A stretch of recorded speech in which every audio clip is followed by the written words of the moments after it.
got emergency returning. Third strike, he lost the thrust in the engine, so he's returning immediately. I leaned over, saw the flames. Like, this isn't good. You know, this is not what you want to see. 155 people on a routine flight suddenly faced death. He's at 900 feet. Man, it's going to be like 9/11 again. We can't do it. We're going to be in the Hudson. The pilot came on and he said, "This is the captain speaking, brace for impact." You know, we're crashing.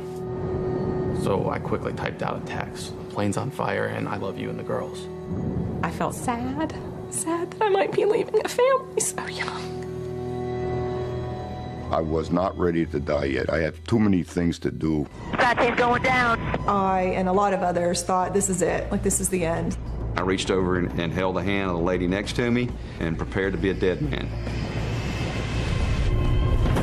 In the water. You get anybody, you send them right over to the Lake and Town. We had They called it a miracle. But for the passengers of Flight 1549, the crash was just the beginning. We've survived the crash, but now we're going to drown. This is the story of what really happened on the Hudson.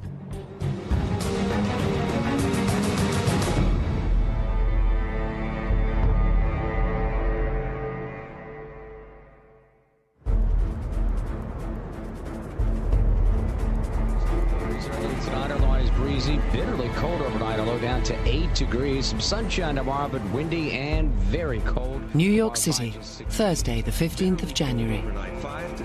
It's a cold and clear day. Wind chill will be as low as 10 below at times. I'm Craig Allen in the WCBS Weather Center. At the city's second airport, LaGuardia, an Airbus A320 is being prepped for a routine flight to Charlotte, North Carolina.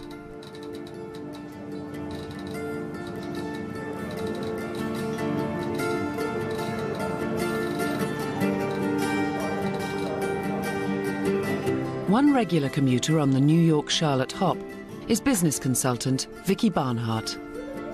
She makes the 4-hour return plane trip every week, leaving her husband Mike to look after their children, Michael 4 and Samantha 8. I was excited and I was looking forward to getting back home. My daughter had been working hard all week to get all of her homework done so that she could spend time with me Thursday evening when I got home.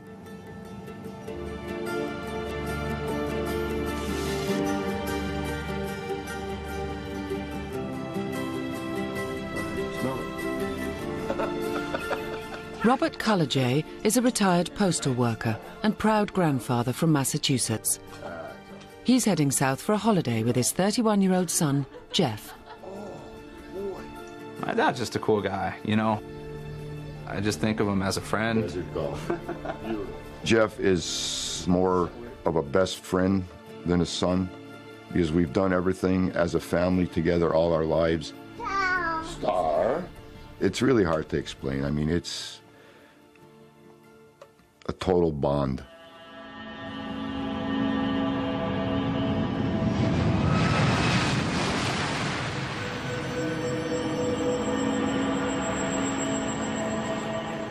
US Airways Flight 1549 gets clearance to board.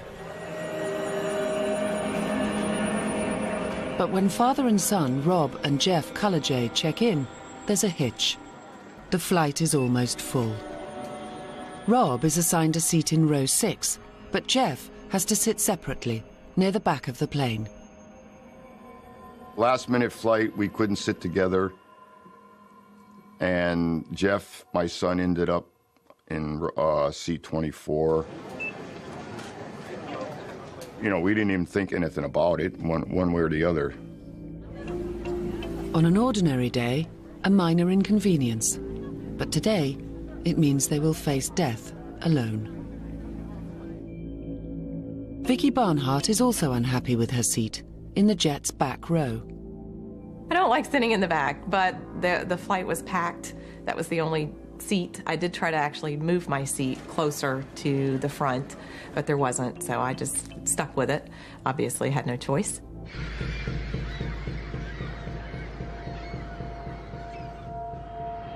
Ground practice 1549, spot 28 taxi, please.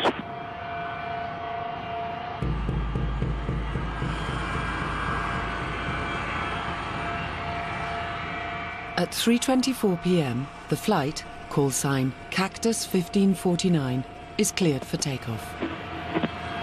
Cactus 1549 is squawking 7134, and we're runway forward 360 and 5,000.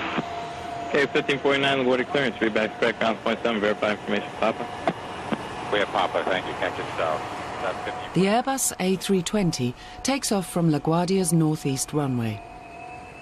It weighs 66 tons, and its two engines have a combined thrust of over 40,000 horsepower. There are 155 passengers and crew on board.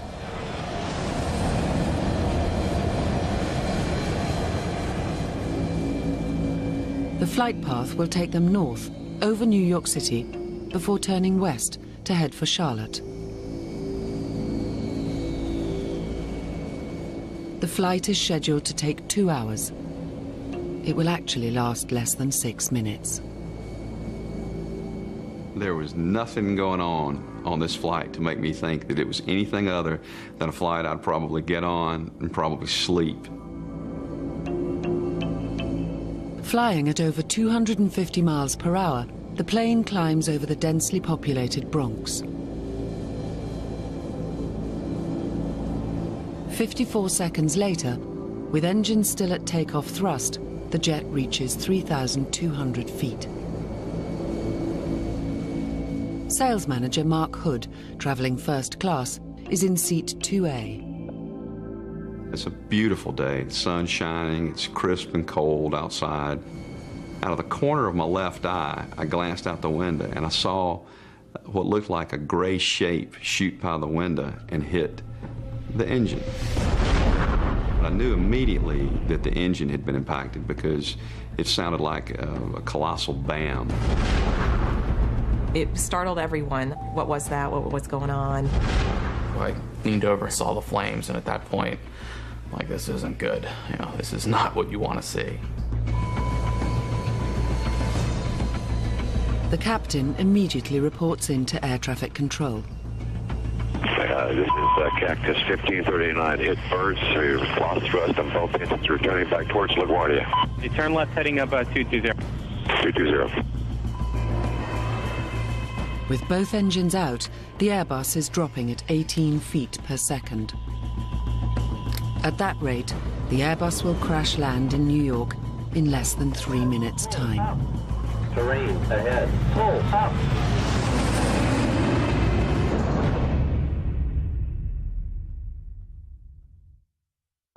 He's got emergency returning. 1529. He bird strike. He lost all engine. He lost the thrust in the engine. He's returning immediately. An Airbus A320 with 155 people on board is coming down over New York City after a massive bird strike took out both engines.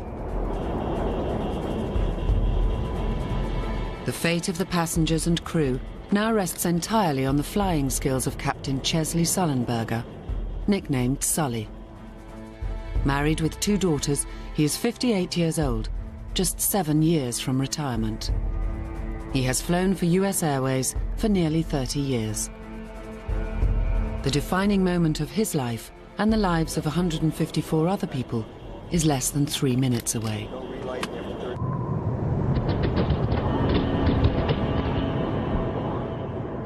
In the cabin, it's clear to some of the passengers that something is terribly wrong. The turbines weren't really moving as quickly as what you would normally expect, and there was an eerie silence except for a knocking sound. It's like tennis shoes rolling around in a dryer.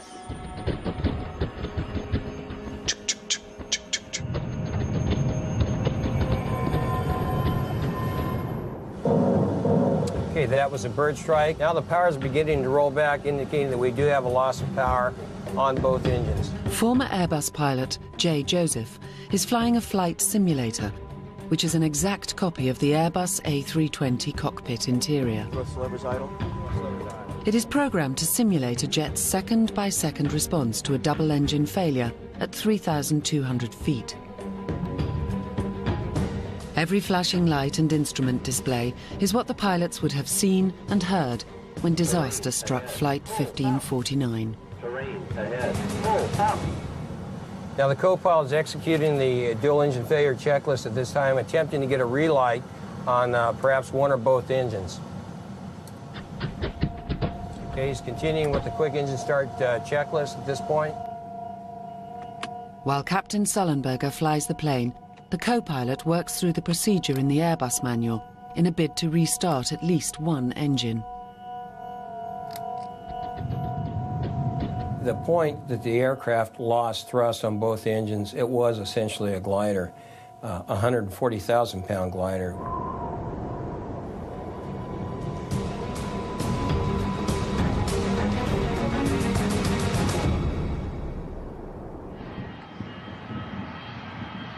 Air traffic control clears a runway for Flight 1549 at LaGuardia, 7 miles away. Hi, Cactus 15.9. It's going to be left traffic to runway 31. Unable. Cactus 15.9. Runway 4 is available if you want to make left traffic to runway 4. 80, I'm not sure we can make any runway. What's over to our right? Anything in New Jersey, maybe Teterboro? Okay, yeah, off your right side is Teterboro Airport. Do you want to try to go to Teterboro? Yes.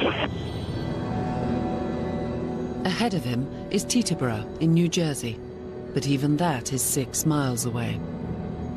He might make it, but if he fails, it spells catastrophe, not just for those on board, but also people on the ground.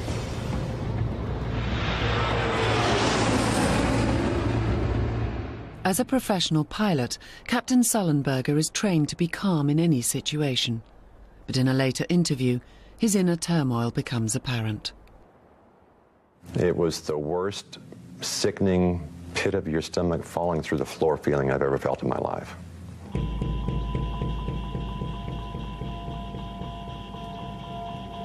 The physiological reaction I had to this was strong, and I had to force myself to use my training and force calm on the situation.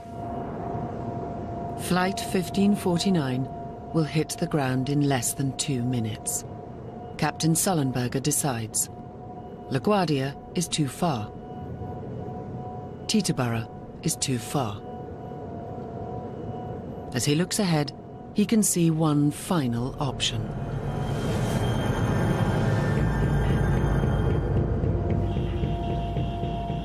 Cactus 1529, turn right 280, you can land runway 1 at Teterboro. We can't do it. Okay, which runway would you like at Teterboro? We're going to be in the Hudson. I'm sorry, say again, Cactus? As this radar image shows, other passenger airliners are in the area. Eagle Flight 4718 is listening in and responds. I think he said he was going in the Hudson. In an interview later, Captain Sullenberger describes his decision with extraordinary calmness. The only viable alternative, the only level, smooth place sufficiently large to land an airliner was the river.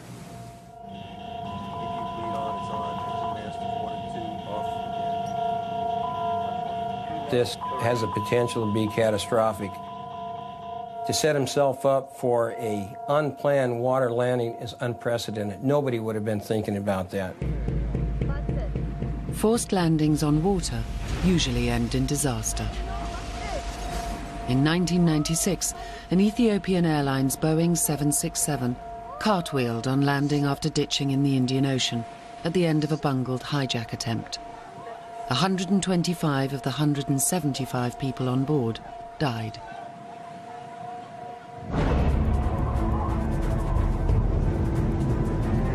In New York, people are becoming aware of the jet's rapid descent.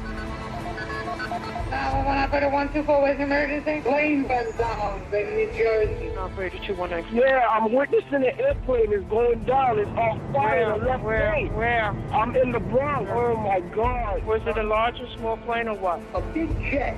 And I'm telling you, this plane was way too low. The jet was so fucking low.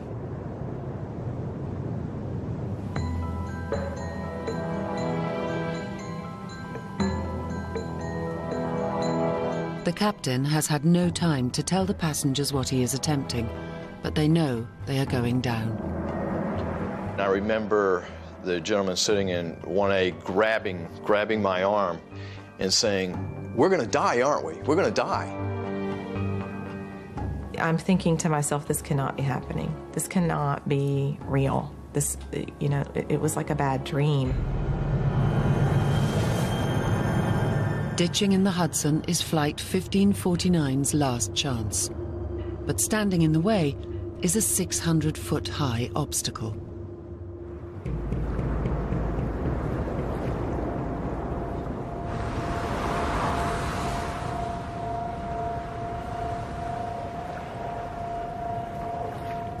I believe Captain Solberger had a number of significant obstacles, not the least of which was the George Washington Bridge. He had no options. That's what he had to work with.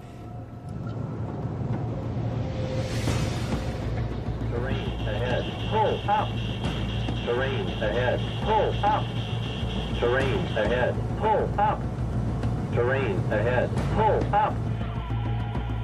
Real-time radar mapping shows the jet approaching the bridge's eastern end at a height of 1,500 feet.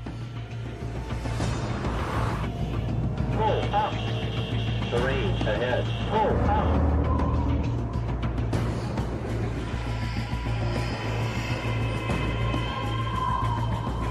He clears it with just a few hundred feet to spare.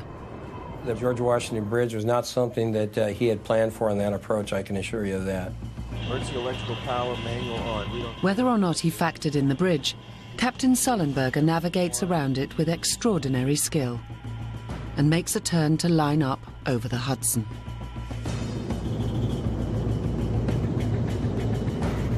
Below 500 feet, air traffic control may lose contact with the plane, but they need to know where it will come down. They divert a helicopter, which was taking tourists on a sightseeing tour, to track the jet's movements. Okay, listen, we're going to tell you something important. It's Cactus 1549. We see somebody low level in the Hudson River.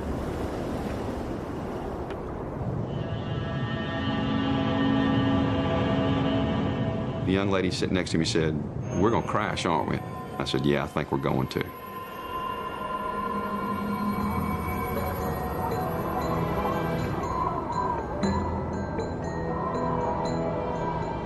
I remember looking at the skyline of New York City and just, you know, looking at it, and I knew we were below the buildings.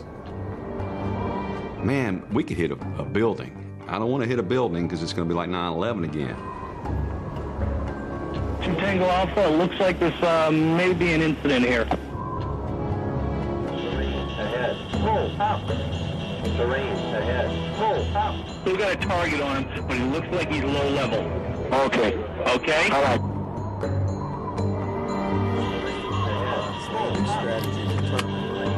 500 feet from impact, Captain Sullenberger makes the announcement no air passenger wants to hear.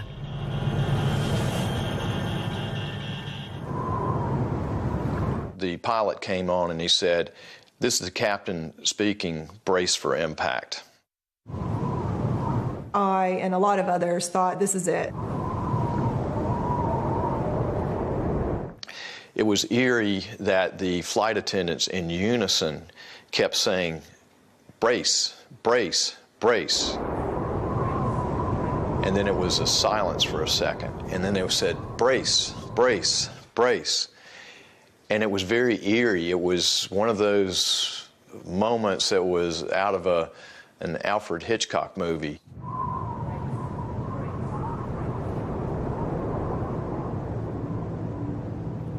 You know, we're crashing. You know, what are you gonna do? I kept thinking, okay, you know, do I pray or do I send my wife a message? Do I call her? What do I do?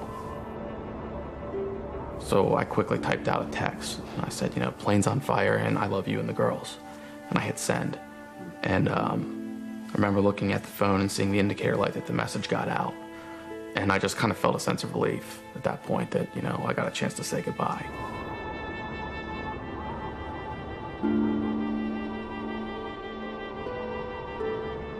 Life goes by instantly. It's like, will I see this person? Will I ever talk to this person again? If this was the end, was I the person that I really wanted to be all my life? I was not ready to die yet. I have too many things to do. The possibility of not surviving was not a thought in my mind, but neither was the thought of living. It was just a peace that was over me, and I was ready to accept whatever was going to happen.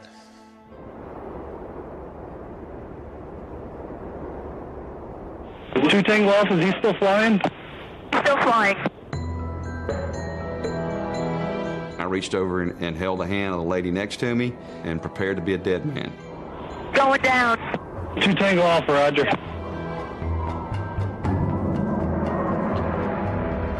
At 3:30 p.m., music industry executive Neil Lasher is in his 27th floor home overlooking the Hudson. I'm looking out my window and I see a passenger jet coming right past the window, and it wasn't heading up and it wasn't heading straight, it was heading down. Oh my God, something's going on here.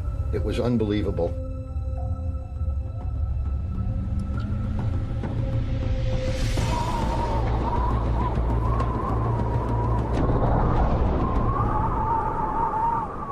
I had no idea when the impact was going to come or how much time I would have. I didn't expect there to be anything after. It was just this tense waiting. When are we going to hit?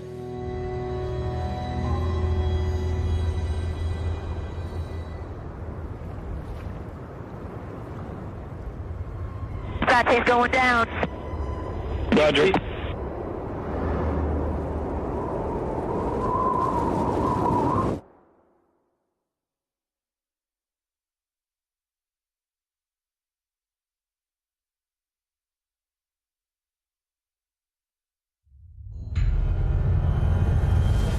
It was a hard hit.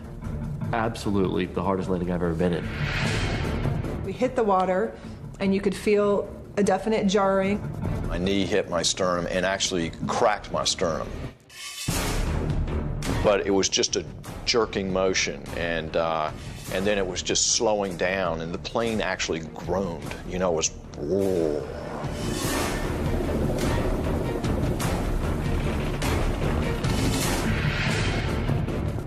In the water. Roger.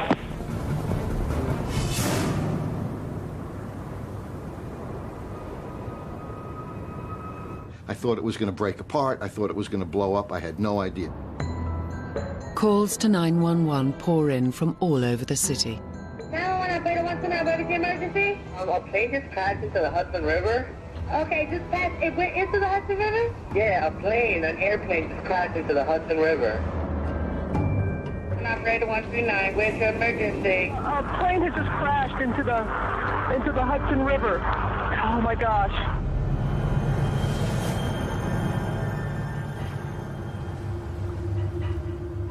I was giddy with excitement.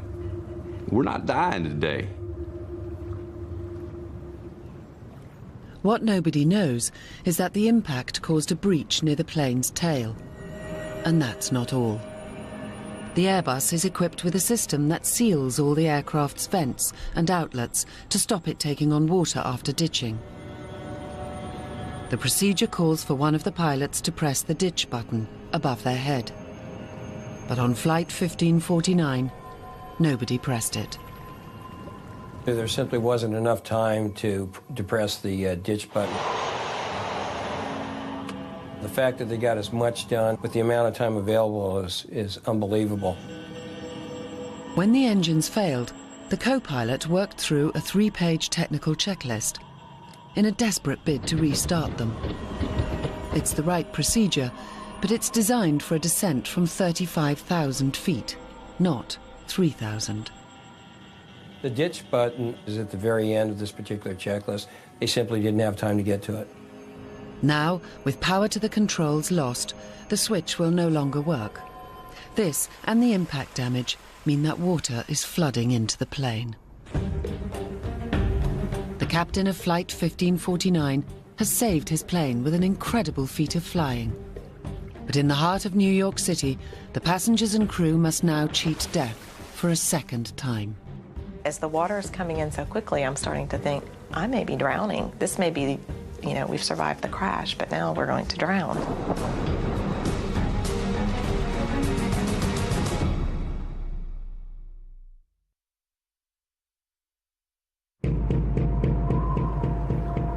He's going down.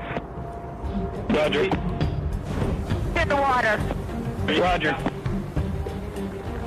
Having survived a forced landing in the Hudson River in New York City, the passengers and crew on board Flight 1549 remain in deadly peril. Thousands of gallons of water are flooding into the plane. No one knows it yet, but in just 24 minutes, the cabin and wings will be fully submerged. Anyone still on board will drown in the icy waters of the Hudson. Get me a police department helicopter if you got one on any frequency. Get me a police department helicopter if you got one on any frequency right now. We don't have one now. We'll make a call. You get anybody, you send them right over to the Lincoln Tunnel. We had a Cactus Airbus go down in the water. He's actually went down? He went down in the Hudson River, being the Intrepid there. He's sending out the rescue. Everybody's been notified, and just be careful with your arrivals, okay? Okay, good. Mike Whiskey. Within a minute of ditching, news of the incident is relayed to the crews of the Hudson's commuter ferry services. We got a call over the radio, plane in the water. So immediately I grabbed the radio, I said, we're on it. Do you have that Cactus in sight? No, the Cactus is gone. He's down in the river right now. Vincent Lombardi's boat, the Thomas Jefferson, is the nearest to the sinking airliner. U.S. Airways jet down in the Hudson River. It is flooded with emergency vehicles of all kinds. Fire trucks, Airbus 320 with more than 100... He immediately heads towards it, but it will take him nearly 4 minutes to get there, and for some passengers, that might be too late. I looked over to the left at the window, and all I could see was water. So I actually thought we were underwater. First-class traveller Barry Leonard is in seat 1C. The flight attendant said, take off your seatbelt and go to the nearest exit. Well, for me, that was 2 steps, one forward, one to the left. I'm at the door. And I actually looked down in my seat to see if my body was there. Laurie Leitner is one of the first passengers to reach the exits over the wings. I was at the door, I saw the water in front of me. CCTV footage shows the first passengers spill out onto the wings. But Laurie thinks the plane is about to sink. People behind me saying, we have to get out of the plane, get out of the plane, get out of the plane. So I jumped in the water. The water is only 2 degrees above freezing, and Laurie has no life jacket. All I could think of from the moment I jumped in was I have to get out of the water. At the front, Barry Leonard faces a dilemma. The escape chute, which doubles as a life raft, fails to open.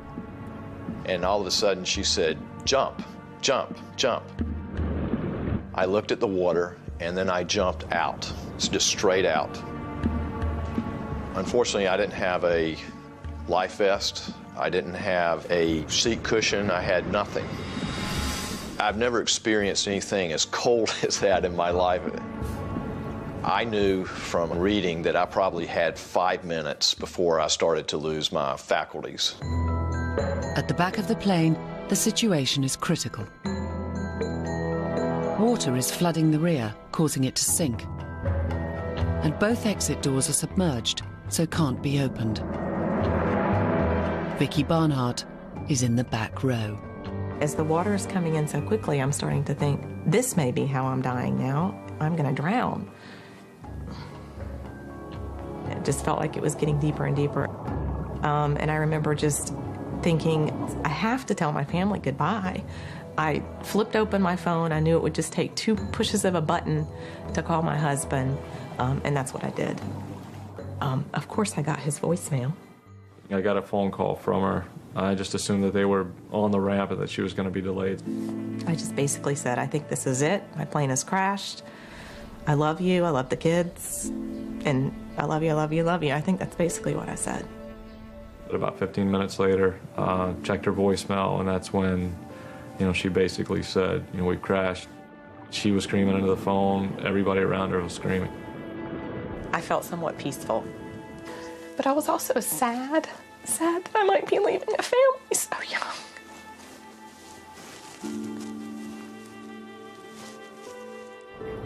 Your heart's ripped out of your chest. And I literally was shaking as I was looking at that phone. The flight attendant starts yelling to go to the wing, go to the wing. And so myself and a lot of other people turn around and start heading back up the aisle. The next thing I remember after that was stepping out onto the wing. Rob Cullajay, who had been going on a golfing holiday with his son, leaves his seat in row 6 to join the crowd at the wing exits. People were actually climbing over seats to get out. Once we stepped out of the plane, the water it wasn't the thing that shocked me the most. It was the slipperiness of the wing because of the jet fuel that was in the water already. Once on the wing, Rob's relief is short-lived. His son, Jeff, had been seated separately, right at the back of the plane. And he can see that's now underwater. My son, I knew was in the back. That's all I knew. I didn't know if he had gotten out yet. Now, is he in the back of the plane, stuck or injured? 13 miles away in Brooklyn, the NYPD scuba team is scrambled. Patrol bell goes off. We know we got to start getting ready, making our way towards the helicopter and getting going to the job.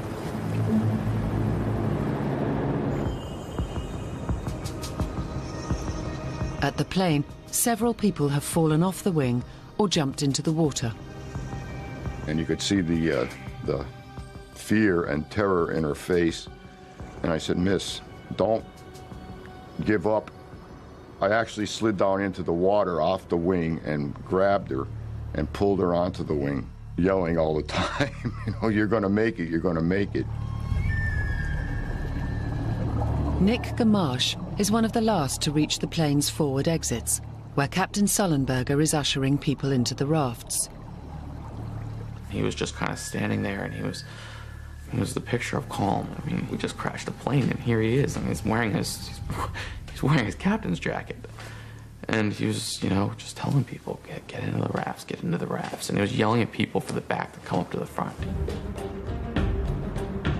After jumping out of the plane without a life jacket, Barry Leonard tries to swim to the shore, but then has doubts. There's no way that I could make it to either shores. I will not survive. I honestly just turned around and started swimming back to the plane. The front life raft on Barry's side of the plane has finally deployed. Freezing and in a state of shock, Barry is pulled onto it. There was a pilot that was sitting on the side of the raft, and he said, "Sir, you have to get out of your clothes. You're going to freeze to death." He actually took his shirt off of his back and gave it to me. Well, I thought it was just incredible that he had given me his shirt. 3 minutes and 40 seconds after impact, the first ferry arrives at the scene. As I pulled up to the plane, guys were cheering, women were crying. My guys started handing out life jackets. We tried to get as much out there in the water as possible in case somebody slipped off a wing or one of the rafts deflated. People's lives were dependent on us. Deckhands help Vincent carefully maneuver his ferry as close as possible to one of the wings. They were giving me hand signals, 3 feet, 2 feet, stop. But the plane is in the middle of the river, where the current is fastest, making it a constantly moving target. So it's an ebb tide, and we're just on the south side of the plane, and the plane keeps turning in to my starboard side. As a second ferry arrives, another problem emerges. The boats aren't designed as rescue vessels. Their decks are nearly 7 foot above the water, too high for the passengers to reach. The boat crews throw down nets and rope ladders. As passengers begin to scramble up from the wings, a new danger looms at the front of the plane. The back of his boat was starting to swing towards the people in the lifeboat. And we all start yelling at him to stop, stop, stop, because he literally squished into the lifeboat and was making it kind of push up a little bit. And I thought, oh my gosh, you cannot injure those people. The ferry makes a lunge at us, not on purpose, obviously. So we were yelling at him saying, you know, stop, stop. The emergency slides, which double up as life rafts, are still tied to the plane. We wanted to cut the raft loose from the plane, so if the plane went down, it wouldn't pull the raft under too. We immediately said, throw us a knife. Mark Hood is in the same life raft. The ferry came back, tossed the captain a knife. The captain cut us loose, and we began to float free. 60-year-old Rob Cullajay has been on the wing for over 4 minutes. His only hope is to climb up onto the ferry. I scooted up this makeshift ladder. At that moment, I was petrified because of the fact that I didn't see my son. I saw everyone else but except my son. One of the officers said to me there may still be bodies in there. We don't know. Hundreds of New Yorkers are witnessing firsthand another major catastrophe in their city, and some of them are filming it. Definitely a plane. The top tail. Yeah, there's a life raft with people in it. In this previously unseen footage, workers in a Manhattan office block capture the dramatic scenes. But it didn't go under. It's still above the water. It's still, I see the cockpit. Don't stop recording then. You can sell that to the newspaper.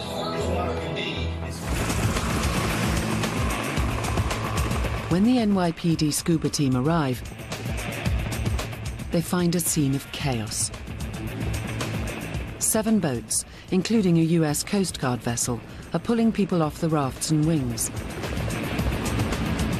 But there are also people struggling to stay afloat in the freezing water. A passenger captures the helicopter's arrival on his mobile phone.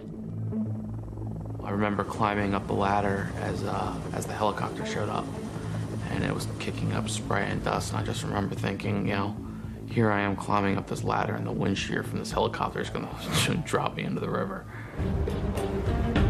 When we got down lower to the water, we saw that one victim in the water, and I said, that's who needs the immediate help. That's the person that we have to get to first. And I knew that I can get to her much faster if I didn't have a tank on. Mike just gestured to me. He goes like this. He made the split-second decision to take off his gear, and we collaborated and decided one with, one without. In the crush around the sinking plane, the helicopter can't get lower than 20 feet. Ordinarily too high for the scuba divers to jump. There's a lot of things going through your head, but the one priority is getting in that water as fast as I can and getting to that victim. Detective Delaney knows that if he delays, the woman could drown. He makes an instant decision. Detective Delaney went in first, and he took off. Detective Rodriguez follows his teammate into the water. We swam up to her from the side or the back, and she was in a bit of a panic. She was frightened. I told her to let go of the net. You're gonna have to trust me. And she then thought that the ferry boat was gonna roll over us or you know, run us over. We both swim her over to the closest platform, which is a rescue ladder with a platform that one of the ferry boats deployed. Now she's taken care of. And now, you know, the mode turned towards the plane. We got to get to the plane. We're at this point, we're thinking there's definitely victims inside. As the divers continue their search, Rob Cullejay is safely on a ferry. But he has been separated from his son, Jeff, ever since boarding the plane. I still hadn't seen my son yet. Your mind plays funny games with you. And I start seeing my son as a little toddler again. Things go through your mind that I'll never see him again. Life ended too early for this kid. The plane is now just 13 minutes away from sinking.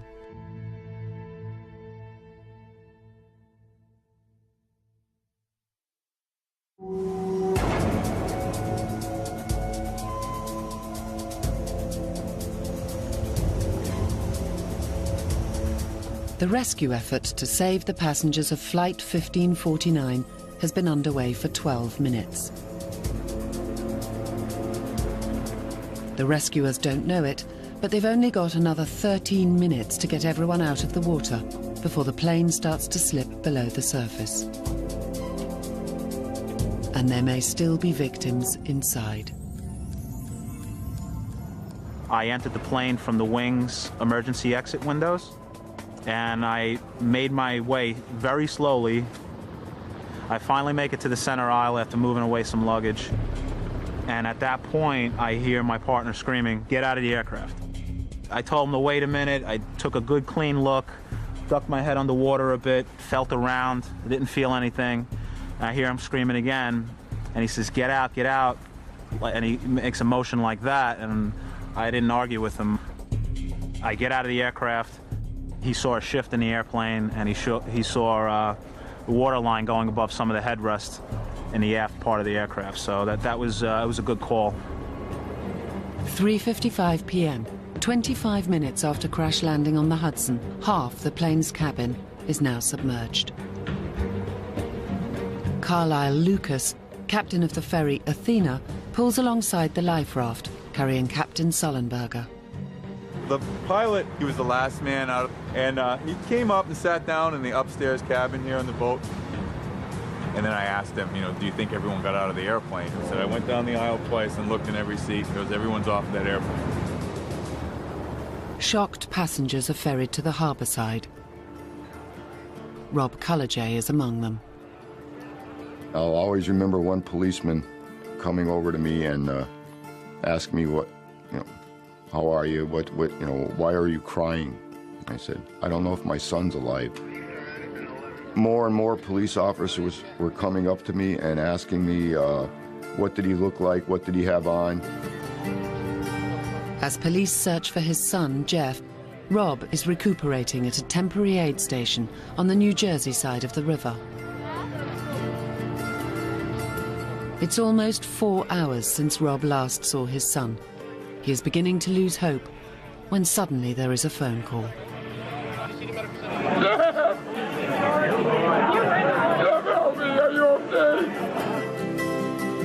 As Rob awaited rescue on the left wing, Jeff made it into a life raft on the other side.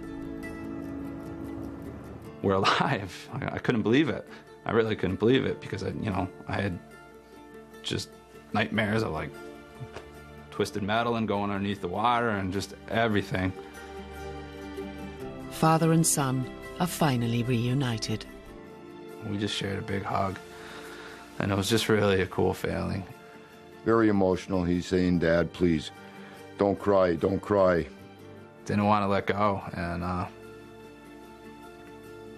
just told each other we loved each other, and just couldn't believe that what just happened. The odds of surviving something like that were a bazillion to one. An investigation into the crash is underway and has confirmed that the impact caused a breach in the plane's rear bulkhead.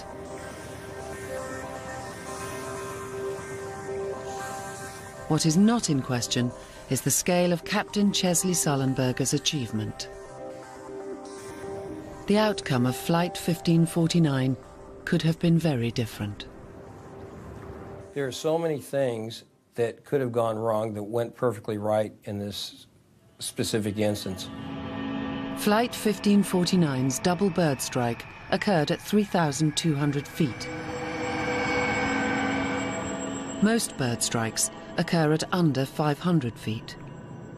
A sudden power loss in both engines at that height would have given Flight 1549's pilots less than 30 seconds to react, resulting in almost certain disaster. This is simply one of those circumstances where you don't want to run out of altitude, airspeed, and ideas simultaneously.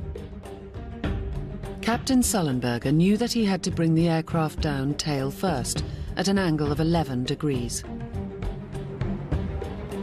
Any steeper, and the fuselage would have hit the water too hard, causing the plane to break up, with fatal consequences.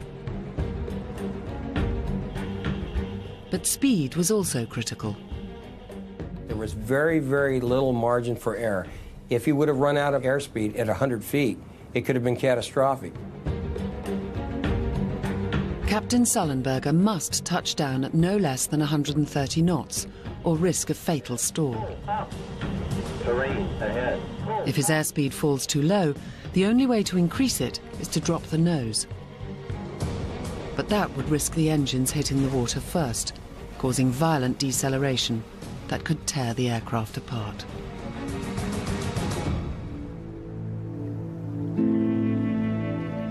The passengers who survived Flight 1549 are already finding that the crash has changed their lives in unexpected ways.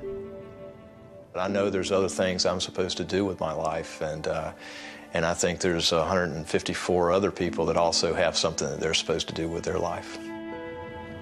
I see it as a second chance for life. My husband and I are adopting. We've signed up with an agency to adopt a baby.